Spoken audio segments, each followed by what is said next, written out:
ஓம் நமோ பகவதே வாசுதேவாய.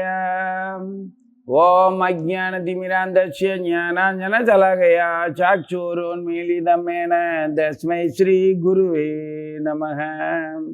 வாசுதேவசுதம் தேவம் கம்சசானூரமர்தனம் தேவகி பரமானந்தம் கிருஷ்ணம் வந்தே ஜகத்குரு. காத்யாயினி மகாமாயே மகாயோகினி யதீஸ்வரி நந்தகோபசுதம் தேவி பதிண்டே குருதே நமக.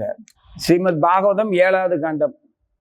அதுல முதல் அத்தியாயத்துல 11வது பதம்.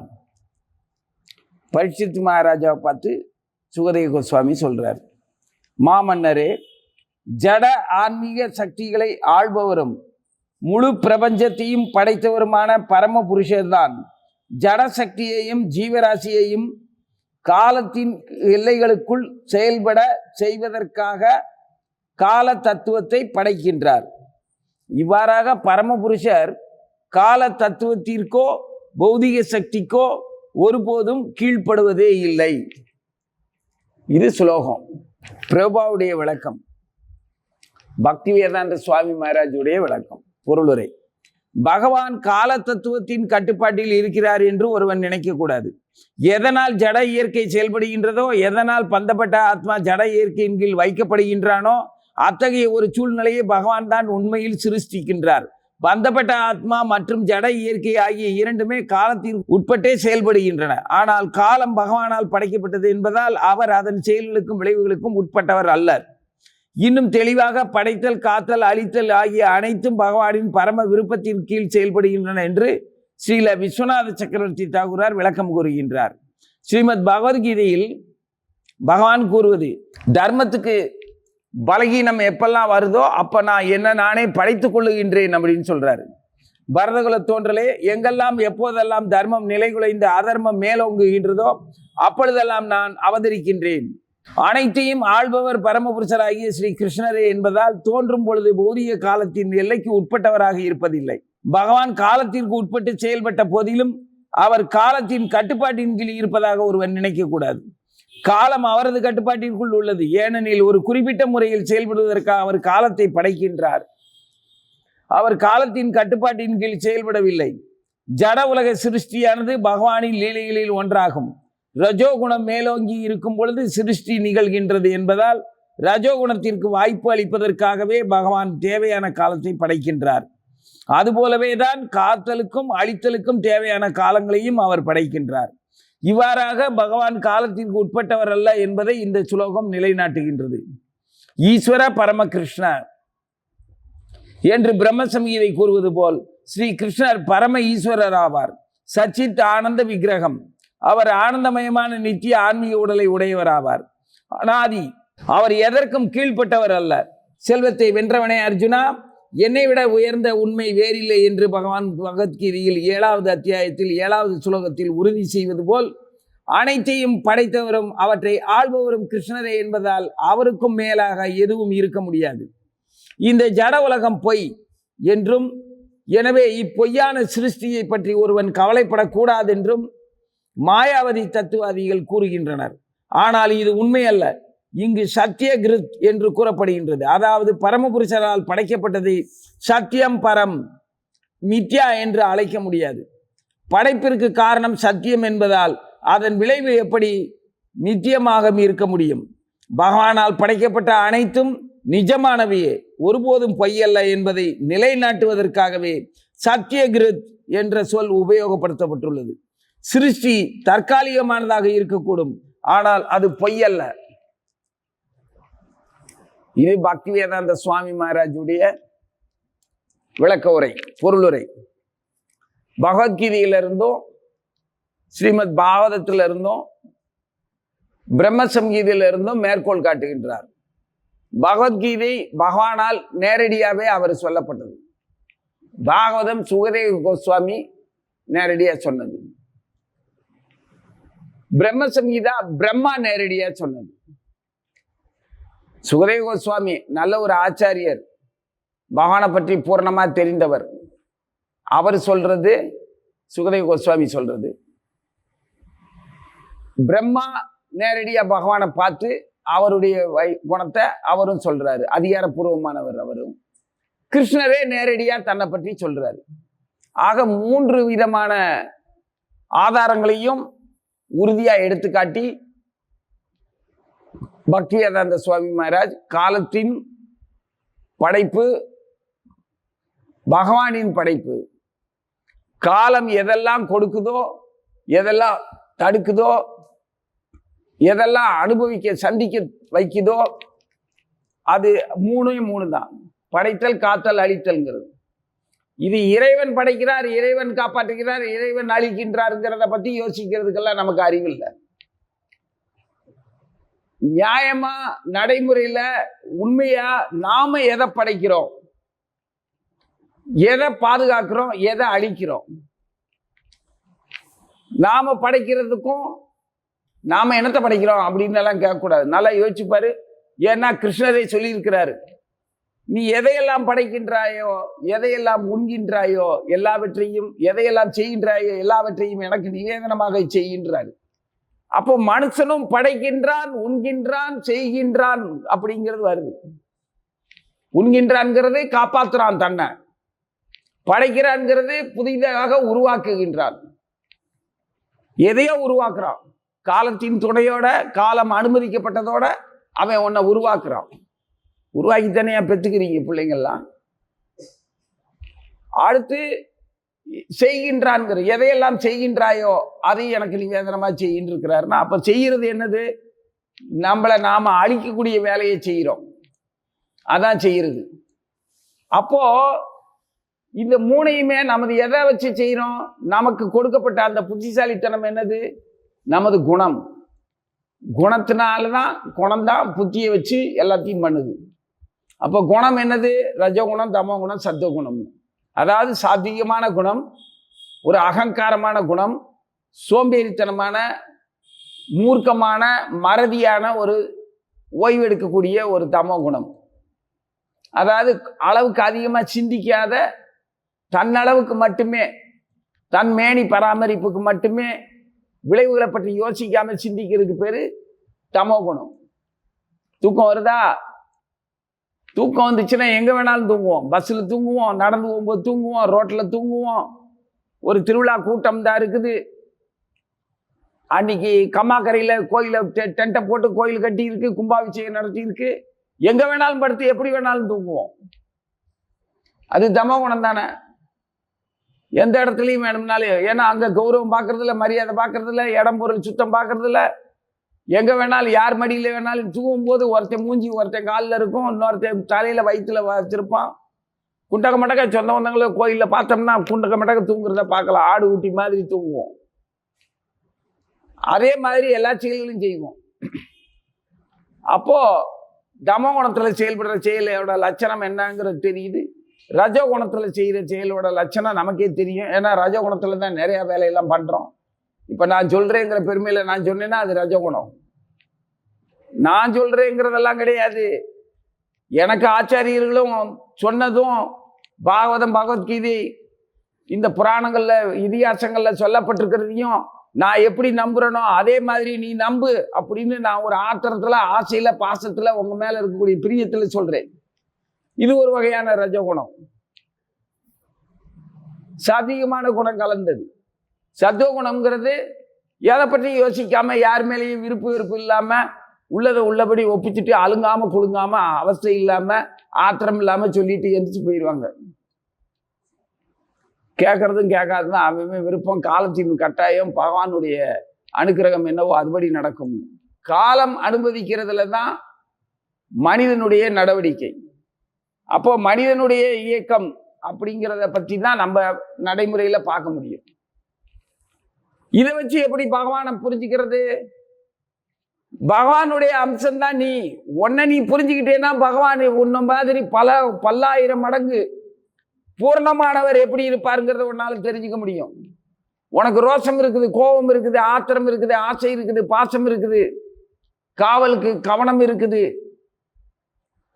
கௌரவம் இருக்கு, கேவலமான தந்திரம் எல்லாம் இருக்குது, களவாணித்தனம் இருக்குது, காமம் இருக்குது, காதல் இருக்குது, எல்லாமே இருக்குது. அதை வச்சு நீ எதை வச்சு அந்த இத்தனை உணர்வுகளையும் வச்சுக்கிட்டு 3 குணத்தால காலம் அனுமதிக்கப்பட்டதுல எப்படியெல்லாம் நீ உன்னை படைச்சிக்கிற, எப்படியெல்லாம் உன்னை காப்பாத்திக்கிற, எப்படியெல்லாம் உன்னை அழிச்சுக்கிற, இந்த வேலையைத்தான் அவர் செய்யறாரு. நம்ம அளவுக்கு செய்யறோம், பகவான் அவர் அளவுக்கு செய்யறாரு. எதுக்காக செய்யறாரு? அவருக்கு என்ன வேற வேலை இல்லையா? இன்னும் நமக்கு மட்டும் வேற வேலை இல்லையா? நாம என்ன கழுதைக்கு பிறந்தோம், எத்தனை தடவை பிறந்திருக்கோம், என்னென்னலாம் செஞ்சிருக்கோம், எதையெல்லாம் சந்திச்சிருக்கோம், எதையெல்லாம் அனுபவிச்சிருக்கோம், எதையெல்லாம் மறந்துருக்கோம், எதையெல்லாம் மறுபடி செய்ய ஆசைப்பட்டு திட்டம் போட்டிருக்கோம். எப்போவாது இந்த 3 குணங்களையும் விட்டுட்டு பகவானின் பூரணமான பகவான் நமக்காக செயல்படுறார். எப்பெல்லாம் தர்மம் அழிக்கப்பட்டு தர்மத்துக்கு ஆபத்து வந்து தர்மம் பலகீனம் அடைஞ்சு அதர்மம் தலை தூக்குதோ அப்ப நான் வருவேன்றாரு. அப்போ முக்குணத்துக்கும் அப்பாற்பட்டு காலத்துக்கும் அப்பாற்பட்டு அவர் விரும்பினா தன்னை படைக்கவும் தன்னை விலக்கிக்கவும் முடியக்கூடிய நிலையில இருக்காருன்னா அந்த நிலை நமக்கும் இருக்குதுன்னு தான் அர்த்தம். அவற்றை இருக்கக்கூடிய முக்குணமும் அவற்றை இருக்கக்கூடிய உணர்வுகள்லாம் ஜீவன்கிட்ட இருக்குன்னா அவர் சச்சிதானந்த விக்கிரகம்னா அதே அம்சத்தில் இருக்கக்கூடிய ஜீவனுக்கும் அந்த சச்சித்த ஆனந்தம் நித்தியம் இருக்கத்தான் செய்யுது. அளவுல கம்மி, அவன் உடலுக்கு ஏற்ற மாதிரி, அவன் தகுதிக்கு ஏற்ற மாதிரி. நம்ம அணு, அவர் விபு. அப்போ காலத்தின் கட்டாயத்துல பகவான் தன்னை படைச்சிக்கிறேன்னு சொல்லி இருக்கிறார். அதுக்காக அவர் காலத்தின் கட்டாயத்தின் பேர்ல அவர் தன்னை படைச்சிக்கிறேன்னு சொன்னது அவர் காலத்துக்கு கட்டுப்பட்டு படைக்கல. காலத்தின் கட்டாயம்ங்கிறது யாருக்கு? ஜீவனுக்கு. ஜீவனுக்கு காலத்தின் கட்டாயம் நெருக்கப்பட்டதனால், ஜீவன் தன்னுடைய தர்மத்தை மறந்ததால், இழந்ததால், தர்மம் அதர்மமா வளர்றதுனால, அதே தர்மம் அதர்மமா வளர்றதுனால, சுயநலமாவும் சராசரியா எல்லா உயிர்களுக்கும் சமமா இல்லாம ஒருத்தனுக்கு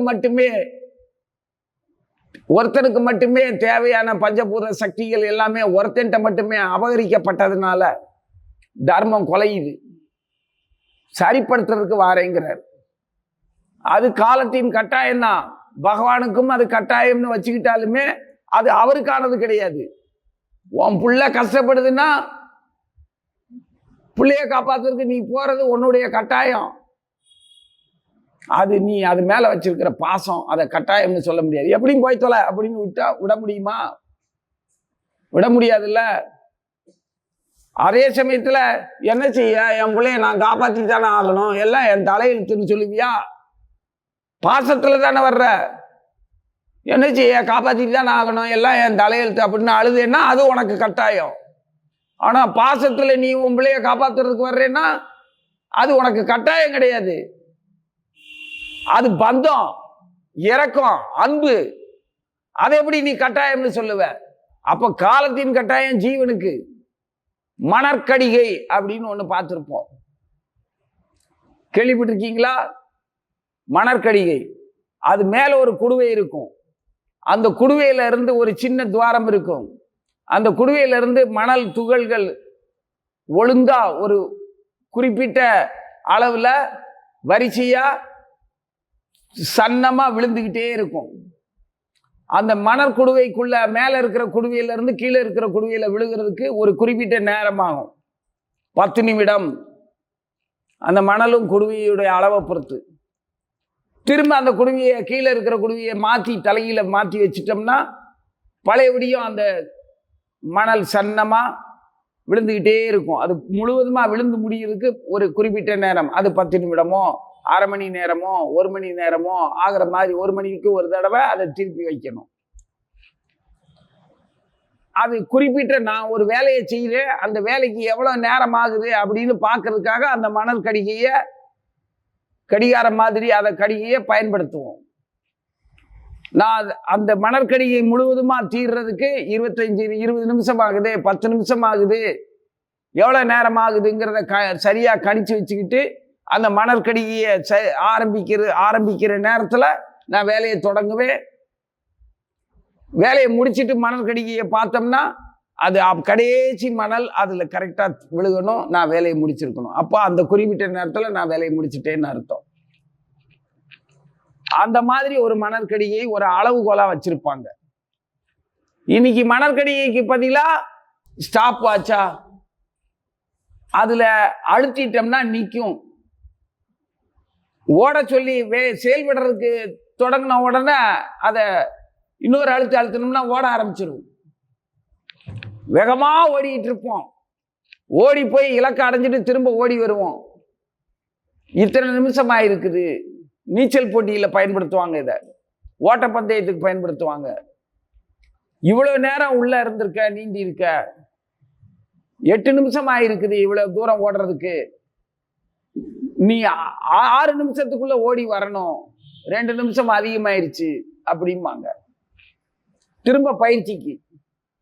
இதே மாதிரி பிறந்ததுல இருந்து உனக்கு உன்னுடைய மணற்கடிகை, உன் குணம்ங்கிற அந்த மணற்கடிகை, அந்த குணத்துல உன்னுடைய எண்ணங்கள், குணம்ங்கிற அந்த குடுவைக்குள்ள உன்னுடைய எண்ணங்கள், நீ சந்திக்க போற, சந்திக்க விருப்பம் உள்ள அந்த துகள்கள் மீண்டும் மீண்டும் உனக்கு ஒப்படைச்சிருக்கு. அது எல்லாம் அங்கிருந்து சன்னமா ஒழுக ஆரம்பிச்சிருக்கு, கீழே விழ ஆரம்பிச்சிருச்சு. எப்போ நீ ஜனிச்ச உடனே ஆரம்பிச்சிருச்சு. எப்போ குடுவை காலியாகும், உன் பிராணம், நீ எப்போ உடம்ப விட்டுட்டு நீ வெளியே போவியா, அவ்வளோ அந்த நேரத்துக்குள்ள என்னெல்லாம் செய்ய முடியுது. காலம் அது பாட்டுக்கு போய்கிட்டே இருக்குது. உனக்கு அனுமதிக்கப்பட்ட காலம் எப்ப ஸ்டார்ட் ஆயிருச்சு, தொடங்கிச்சு. ஜனனம் ஆன உடனே தொடங்கிருச்சு. கர்ப்பத்துல இருந்து சுயநலமா, பேராசையா, காதலா இருக்கமா, காமமா இருக்கிறமா, அதிகாரம் பண்றமா, அவஸ்தையா இருக்கிறமா, நோயாளியா இருக்கிறமா, அடுத்த மேல வஞ்சகமா இருக்கிறமா, பிள்ளைங்க மேல பாசமா இருக்குமா, பெற்றோர்கள மரியாதையா இருக்கிறமா, நம்மளை பத்தி நாம தெரிஞ்சுக்கிட்டோமா, யார என்ன குற்றம் சொல்லி விமர்சனம் பண்றோம், எந்தெந்த வகையில எல்லாம் நம்மளை நாம இம்சப்படுத்திக்கிறோம், துன்புறுத்திக்கிறோம், எது உண்மைன்னு தேடுறதுக்கு கொஞ்சமாவது முயற்சி பண்ணி இருக்கிறோமா? சும்மா உடலை திருப்திப்படுத்துறதுக்காகவே பேயா அலைகிறோம். ஒரு குறிப்பிட்ட அளவுக்கு மேல இளமை கடந்த உடனே உடலை திருப்திப்படுத்த முடியாதபடி போயிடும். முதல்ல இளமையில புலன்களை திருப்திப்படுத்துறதுக்கு உடம்ப பயன்படுத்துறோம். இளமை மறைஞ்ச உடனே உடலை சரிப்படுத்துறதுக்கு திரும்ப நான் காலத்தை செலவு பண்ணிக்கிட்டு இருக்கோம். ரெண்டு ஒன்று தானே. புலன்களை திருப்திப்படுத்துறதுக்கு பிறந்ததுல இருந்து அவசப்பட்ட புட்டுக்குச்சு உடம்பு. இப்போ உடம்பை சரிப்படுத்துறதுக்கு சாகுற வரைக்கும் அவசப்பட போற, ரிப்பேர் பார்த்துக்கிட்டே இருக்கிற. யாரா நீ, ஏன்டா இந்த உடம்புக்குள்ள வந்த, எப்படா இந்த உடம்பை விட்டு போவ? உடம்ப இருக்கிறதுக்குள்ள கடிகை, மணற்கடிகை ஒழுகிக்கிட்டே இருக்குது, விழுந்துகிட்டே இருக்குது, முடிஞ்சுக்கிட்டே இருக்குது. உன்னுடைய காலம் உனக்கு முடிவு கொண்டு வர்றதுக்கு தயாரா காத்துக்கிட்டு இருக்கு. அதுக்குள்ள நீ என்ன செஞ்ச, எதை படைச்ச, எதை அனுபவிச்ச, உன்னை தெரிஞ்சுக்கிட்டியா? எதையுமே தெரிஞ்சுக்கலையே. எதுக்காக தெரிஞ்சுக்கணும்னா அது யோசிங்க. எதுக்காக தெரிஞ்சுக்கணும்? எனக்கு மணற்கடிகை மாதிரி குடுவை திரும்ப திரும்ப நேரையும் மாறியும் மாறி வந்துகிட்டே இருக்குது. காலம் எனக்கு அனுமதி கொடுத்துக்கிட்டே இருக்கு. ஒரு உடல்ல என்ன, இன்னொரு உடல்ல மறுபடி நான் வந்து போய்கிட்டு இருக்கிறேன். வந்து போய்கிட்டு இருக்கிறது எனக்கு தெரியுதோ தெரியலையோ, ஆனா முடிவுக்கு வர போகிறது எனக்கு நல்லாவே தெரியும். எப்ப வேணாலும் என் காலம் முடிவுக்கு கொண்டு வரும். அது வரைக்கும் இந்த ஒழுகிட்டு இருக்கிற மணல்ல என்னதான் அந்த மணல் கடிகையில மணல் ஒழுகுதோ அதே மணல் தான் மறுபடி அதே செயல் தான். அதே உண்ணுதல், உறங்குதல், உறவு கொள்ளுதல், தற்காத்து கொள்ளுதல். அதுல மானம், மரியாதை, கௌரவம், அந்தஸ்துன்னு பேயா அலைகிறது. ஒருத்தன் நான் கூட்டினவே நீ கூட்டினவேன்னு என்னென்ன அயோக்கியத்தனமெல்லாம் சொல்லி விளையாண்டுக்கிட்டு இருக்கிறோம். அதெல்லாம் நேர்மையானதுன்னு வேற வச்சுக்கிட்டு இருக்கோம். போராட்டம் எல்லாம் எதுல இருக்குது? அடுத்தவங்களை குற்றம் சொல்றதுல இருக்கு. எனக்கும் தான் காலம் கொடுத்துச்சு, சொந்த பந்தம்னு கொடுத்தது.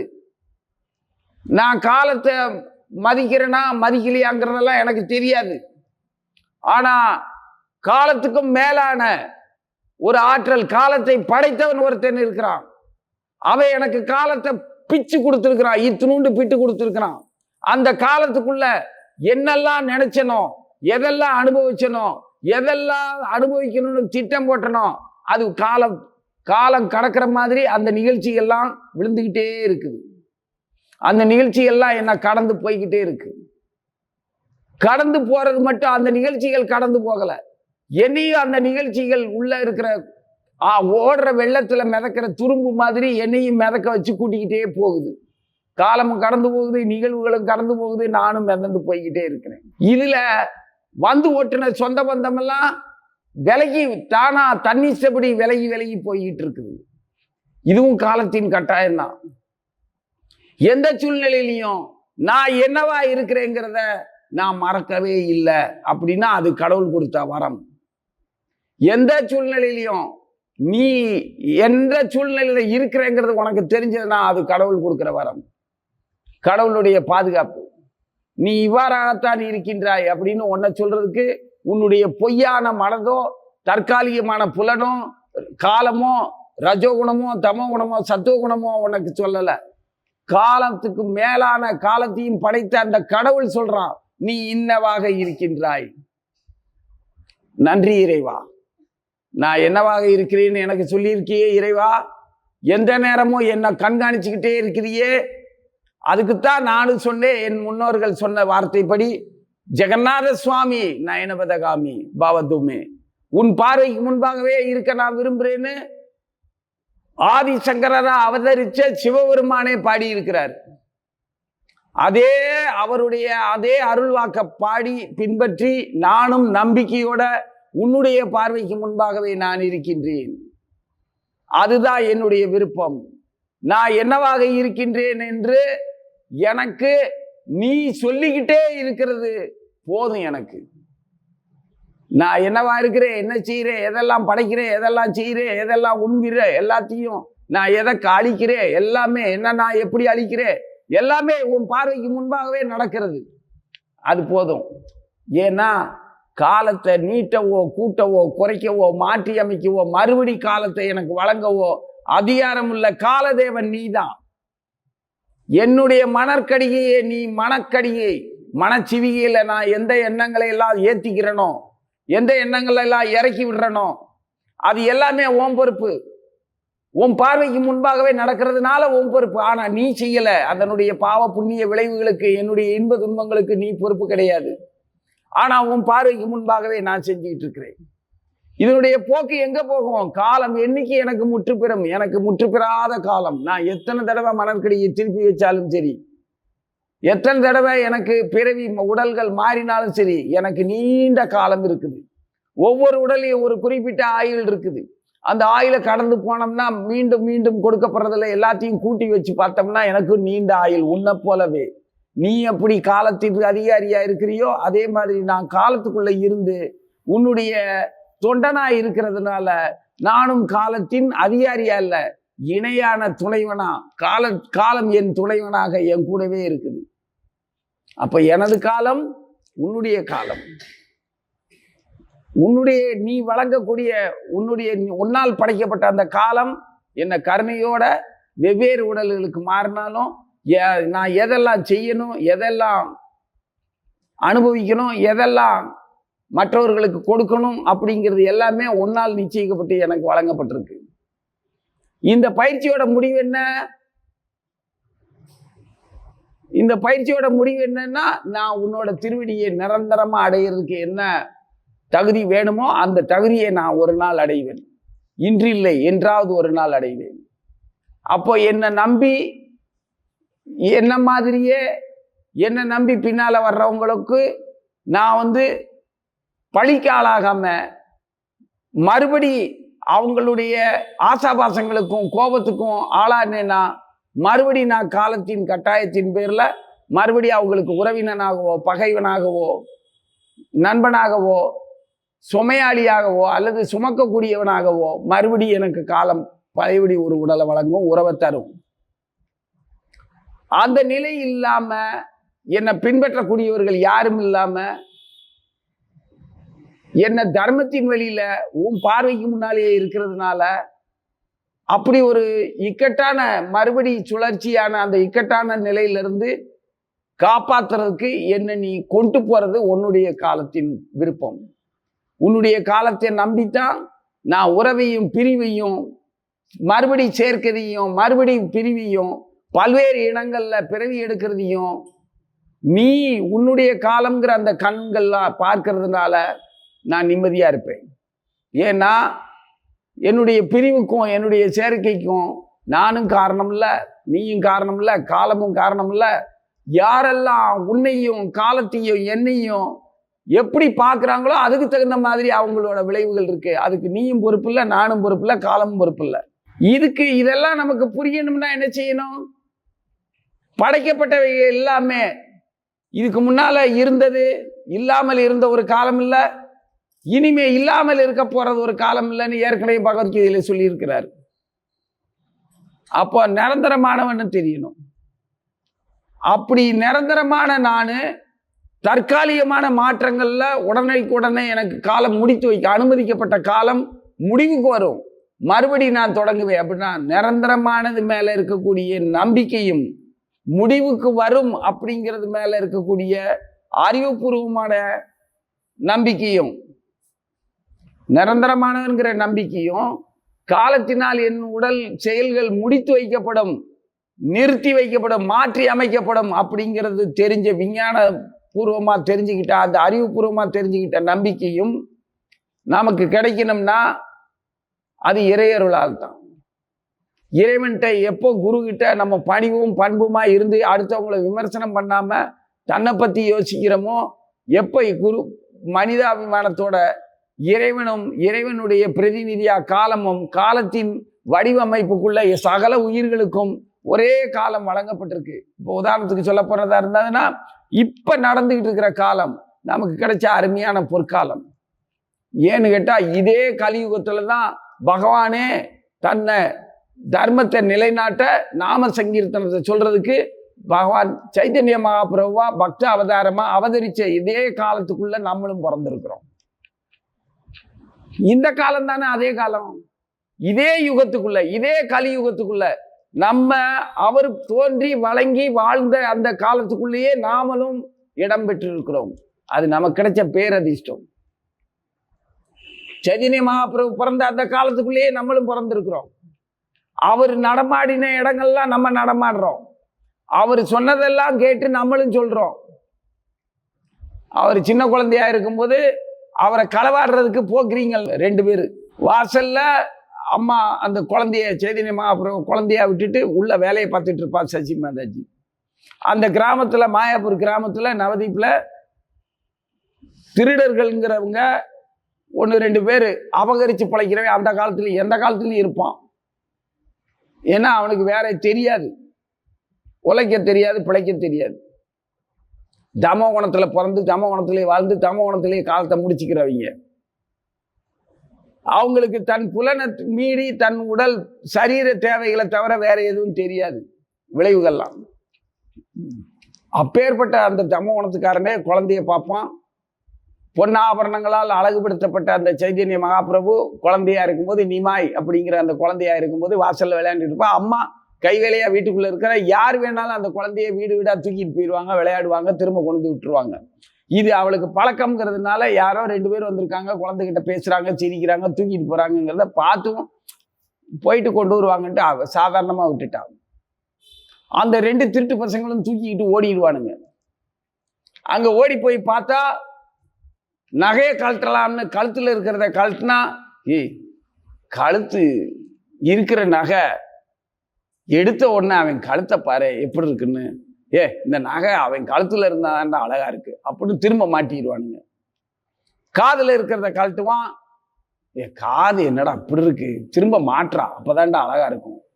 ஒவ்வொரு ஆபரணங்களையும் கழட்டுவான், கழட்டிட்டு மனசு கேட்காது, அவன் பார்க்க ஏதோ ஒரு மாதிரி இழந்த மாதிரி இருக்கும். குழந்தை அழகுக்கு இந்த இது இருந்தா தாண்டா அழகா இருக்கு அப்படின்னு அழகுல மயங்கிட்டான்.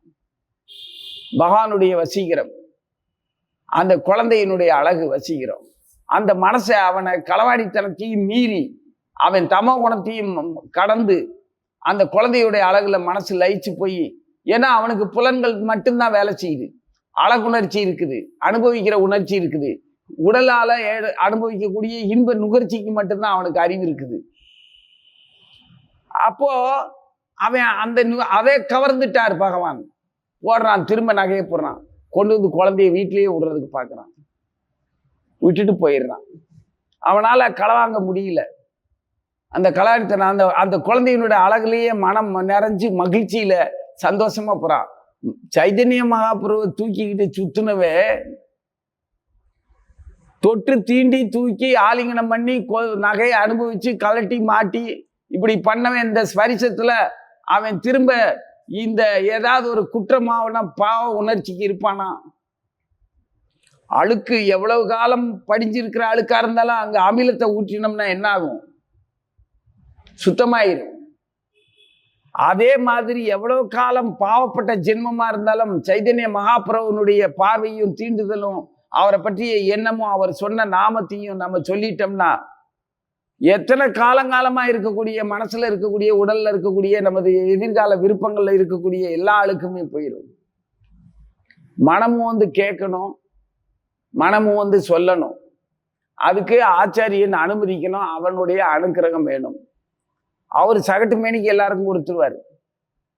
நம்ம பகவான் அனுக்கிரகம், குருவுடைய அனுக்கிரகத்தினால, கருணையினால, அன்புனால நமக்கும் தான் மகாமந்திரம் கிடைச்சிருக்குது.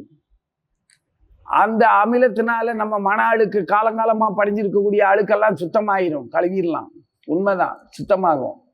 ஆனா அதை நம்ம என்ன செய்யறோம்? சுத்தப்படுத்த பயன்படுத்தலை, குடிச்சிடுறோம். திராவகத்தை குடிச்சா என்ன ஆகும்? இருக்கிற இடத்த உன் புத்தியில இருக்கக்கூடிய அழுக்க கழுவுறான்னு சொன்னா அந்த மகாமந்திரத்தினுடைய பலத்தினால அடுத்தவனை நோன்ற அவன் அயோக்கிய, இவன் அவன் நடத்தை இப்படி இருக்கு, இவன் நடத்தை இப்படி இருக்கு, இதனால நான் அவனை வெறுக்கிறேன், நான்லாம் தூய பக்தே. ஏண்டா உன்னை அதுக்கா கூப்பிட்டுருக்கு? நீ இன்னொருத்தனை பாராட்டுறதுக்கு உனக்கு என்ன தகுதி இருக்குது? ஒருத்தன் கெட்டிக்காரன்னு சொல்றதுக்கு உனக்கு என்ன தகுதி இருக்கு? ஒருத்தன் அசிங்கமானவன் குற்றவாளின்னு சொல்றதுக்கு உனக்கு என்ன தகுதி இருக்கு? அந்த வேலையை நீ ஏன் பாக்குற? உன் குருவும் அவர் கொடுத்த மகாமந்திரமும் அது பார்க்கும்ல. அதான உண்மை. சுத்தம் பண்றதுக்கு கொடுத்த அமிலத்தை நீ குடிச்சேன்னா நீ தான் நாசமா எரிஞ்சு போவ, குடல் வந்து செத்து போவ. அந்த மாதிரி மகாமந்திரத்தை தவறா பயன்படுத்தினோம்னா அல்ப ஆசைக்கும் அடுத்தவனை குற்றம் சொல்றதுக்கும் பயன்படுத்திட்டு பாராட்டுறதுக்கும் குற்றம் சொல்றதுக்கும் நமக்கு என்ன தகுதி இருக்கு? பணிவின்மை தானே அதெல்லாம். அப்போ மணற்கடிங்கிறதுல நீ இப்படி விரயமா உன் காலத்தை வீணாக்கிட்டு இருக்கியே, அங்க மண்ணு அந்த மேல் இருக்கிற குடுவையில இருந்து ஒழுகிக்கிட்டே இருக்கு. இப்போ முடிஞ்சு போகும்டா. அந்த குடுவையை பழையபடி நிறுத்தி வச்சிருக்காங்க. காலம் முடிஞ்சு போச்சு, எவ்வளவோ காலம் போயிருச்சு. இதுக்குள்ள நீ என்னெல்லாம் வெட்டி வேலை, உனக்கும் பயன்படாத வேலையா செஞ்சுக்கிட்டு இருக்க? இதுவரைக்கும் நீ என்னத்த சம்பாதிச்சிருக்க? 4 வீடு கட்டி இருக்க, 2 குட்டி போட்டிருக்க, 2 குட்டியும் கட்டி கொடுத்துருக்க, அதுக்கு 4 குட்டி போடுறதுக்கு வழிபடி இருக்கிற. ஊர்ல இருக்கிறவனப்பெல்லாம் நோட்டா சொல்லி இருக்கிற, ஊர் பயலுக்கு சொத்தெல்லாம் எடுத்து ஆட்டையை போட்டிருக்க, என்னென்னவோ செஞ்சிருக்க. இதனால உனக்கு என்ன பிரயோஜனம்? ஒரு பிரயோஜனம் இல்லையே. மறுபடியும் அதே 4 வீட்டுல ஏதாவது ஒரு வம்சாவளியில நீ மனுஷ குட்டியா வர்றியா, நாய் குட்டியா வர்றியா, பாம்பு பூரான் தேளுன்னு வர்றியோ, பெருச்சாலியா வர்றியோ, அந்த புடவுக்குள்ளேயும் பொந்துக்குள்ளேயும் அதே வீட்டுக்குள்ள வச்சிக்கிறதுக்கு எதுக்காக பிறந்த? என்ன செஞ்சோம்னே தெரியாம இப்படி போய்கிட்டு இருக்கிறியா? உன் குடுவை காலி ஆகிக்கிட்டே இருக்கே, மன குடுவை. அப்ப நிரந்தரமானவே நீ. ஆனா நிரந்தரம் இல்லாத செயல்கள்ல நிரந்தரம் இல்லாதவனாவே சுத்திக்கிட்டு இருந்தேன்னா நீ நிரந்தரமானவனாங்கிறத தெரிஞ்சுக்கிட்டாலும் என்ன பிரயோஜனம் உனக்கு? ஒண்ணும் இல்ல. ஆக மகாபிரபுடைய அவதாரம் பிறந்த அதே நாள்ல, அதே நிகழ்ச்சிகள்ல, அதே யுகத்துல நாமளும் பிறந்திருக்கிற பாக்கியத்தை நம்ம கூடவே தான். உன் கிளாஸ்மேட்டுன்னா நீ எவ்வளவு மதிக்கிற? உன்னோட கிளாஸ்மேட்டுக்கு உனக்கு இருக்கக்கூடிய ஒரே வகுப்புல தான் படிக்கிறீங்க, நீங்க நட்பு பாராட்டல. ஆனா முழு பரீட்சை சமயத்துல உன் டெஸ்க் பக்கத்துல தான் அவங்க டெஸ்க். ஒரே டெஸ்க்ல பக்கத்துல உட்காந்து பரீட்சை எழுதுறேன். அது வரைக்கும் 1 வருஷமா அந்த பள்ளிக்கூடத்துல படிச்சிருக்க, அந்த வகுப்புல ஒன்னா உட்காந்து படிச்சிருக்கீங்க. 40 பேர்ல அவ கடைசி பெஞ்சில உட்காந்து இருக்கிறான். நீ முன்னால் நடு பெஞ்சில உட்காந்துருக்க, முன்னால இருக்கிறவன்ட்ட ஃப்ரெண்ட்ஷிப்பா இருக்க. 40 பிள்ளைகள்ல 4 பிள்ளைகிட்ட நட்பா இருப்போமா? பின்னால இருக்கிற கடைசி பெஞ்சுக்காரங்க அவங்க 4 பேரு இருக்கிறதுல ஒரு செட்டுல ஒண்ணு கூட சேர மாட்டோம்ல. ஆனா முழு ஆண்டு தேர்வுல எங்கேயாவது உட்காந்து பரீட்சை எழுதுறதுக்கு போட்டிருக்கும் போதே அந்த ஹாலும் அந்த பரீட்சை தேர்வுக்கான அந்த இடமும் அந்த இடத்துல ஒரு குறிப்பிட்ட பெஞ்சு பக்கத்து நம்பரா இருந்துச்சுன்னா ஒரே வகுப்பு ஒரே பள்ளிக்கூடம், அப்பதான் தெரியும். 1 வருஷமா பார்த்துருக்கோம், கிளாஸ்ல பழகல. ஆனா அந்த 1 வாரம் பரீட்சை எழுதுறதுல ஒன்னா உட்காந்து தான் ஆகணும். ஒன்னா என்ன எப்படி எழுதியிருக்க என்ன கலந்து பேசி அதுல பரிவும் பாசமும் அதுல சிநேகம் வளர்ந்துச்சுன்னா 1 வருஷமா படிக்கல, ஒன்னா சேர்ந்து படிக்கும்போது பழகல. ஆனா முழு ஆண்டு தேர்வுல ஒன்னா பரீட்சை எழுதுற அந்த ஒரே தேர்வு அந்த அறையில நட்பாயிருச்சு. அந்த 1 வாரத்துல அவங்க அடுத்த தேர்வுக்கு அந்த உன்னுடைய வகுப்பு தோழனா இருக்கிற அந்த கிளாஸ்மேட்டு ஏதாவது சொல்லி கொடுத்துட்றாங்க, உனக்கு சிநேகம் கூடி போய் எனக்கு இவ்வளோ நாள் தெரியாமல் போச்சே, இந்த ரகசியத்தை நீ சொல்லி கொடுத்துருக்கே, இந்த சூத்திரத்தை அப்படின்னு ஒரு நட்பு வந்துருச்சு. சிநேகம் ஆயிரும்ல, ஆகும்ல. ஒரு வருஷமா பழகின நண்பே வேற ஏதோ ஒரு காலில் பரீட்சை எழுதுவான். இங்க அது வரைக்கும் பழகல, ஆனா இப்போ தேர்வுல இருந்த உதவியில பழகிட்டோம். அதே மாதிரி மகாபிரபு ஜெயந்தி இந்த கலியுகத்துல தான் அவர் தோன்றினார். அவர் 500 வருஷத்துக்கு முன்னால் தோன்றானா, அதுக்கும் முன்னால 2000 வருஷத்துக்கு முன்னாடியே ஆண்டாள் தோன்றிட்டு இருக்கா. ஆண்டாள் சொன்னதும் மகாபிரபு 500 வருஷத்துக்கு முன்னால வந்து சொன்னது ரெண்டுக்கும் பெரிய ஒற்றுமை இருக்கு. தாயார் முன்னாடியே வந்தா மக்களை காப்பாத்த, நாம சொல்லு போதும் அப்படின்னு சொல்லி காப்பாத்த வந்தா. பின்னால வந்தாரு பகவான் 500 வருஷத்துக்கு முன்னால. இவங்கெல்லாம் நம்ம யுகத்திலேயே வந்திருக்கிறாங்க. அப்போ நம்ம கிளாஸ்மேட்டு அதே மாதிரி தானே நினைச்சு பார்க்கணும். உன்னுடைய காலத்துக்குள்ளேயே, உனக்கு அனுமதிக்கப்பட்ட வாழும் காலத்துக்குள்ளேயே மகாபிரபு வந்திருக்கிறாரு. அவர் வந்து வழங்கினது உடனே நட்பாகலாம்ல. இப்போ அந்த கிளாஸ்மேட்டு, நீ முன்னணி மாணவியா இருக்க, நான் கடைசி பெஞ்சு, எனக்கு தெரிஞ்சிருச்சு நம்ம கிளாஸ் தான் அப்படின்னு. இப்போ தேர்வு மையத்தில் இப்போ முடிய போற அந்த கடைசி நேரத்தில், என்னுடைய வாழ்க்கை முடிய போற அந்த கடைசி நேரத்தில், என்னுடைய மணற்குடுவை காலியாக போற அதே கடைசி நிமிடத்துல நமக்குள்ள நட்பு வந்துருச்சு.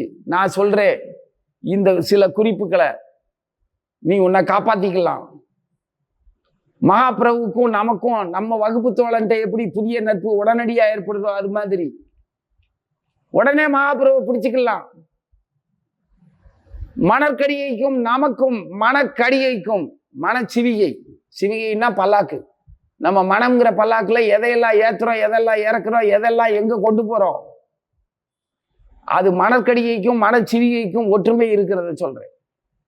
யோசிச்சு பார்த்தோம்னா நாமளும் இப்போ உடனடியாக சுதாரிச்சிடலாம். கடைசி நிமிஷத்தில் வெற்றி பெற்றாலும் ஒரே ஒரு கோல்ல வெற்றி பெற்று ஜெயிக்கலாம்ல.